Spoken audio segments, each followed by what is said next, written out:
ஒரு மந்திரவாதியை மீட் பண்ணேன்.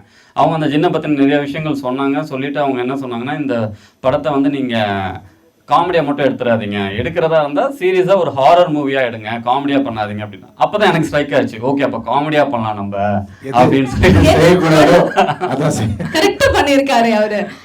Okay, full and full ஒரு காமெடி நரேஷனாக தான் இருக்கும் இந்த படம். நல்ல கொஞ்சம் ஒரு என்டர்டெய்னிங்காக இருக்கும்.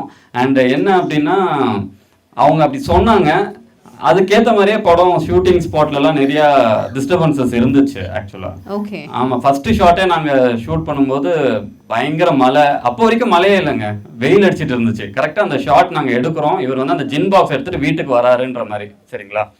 எடுத்துகிட்டு வராரு, நான் ஆக்ஷன் சொல்ல டக்குன்னு பயங்கரமாக மழை பெய்யுது, காற்று அடிக்குது. அசிஸ்டன்ட்ஸ்லாம் ஒரு மாதிரி பயந்துட்டாங்க.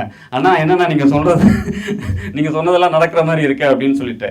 அதுக்கப்புறம் அந்த மாதிரி நிறைய டிஸ்டர்பன்ஸ் இருந்தது.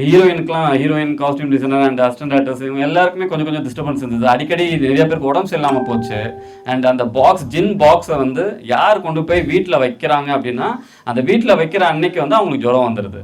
இது வந்து ஒரு வாட்டி 2 வாட்டி இல்ல, இது கதையிலையா இல்ல நிஜத்திலையா?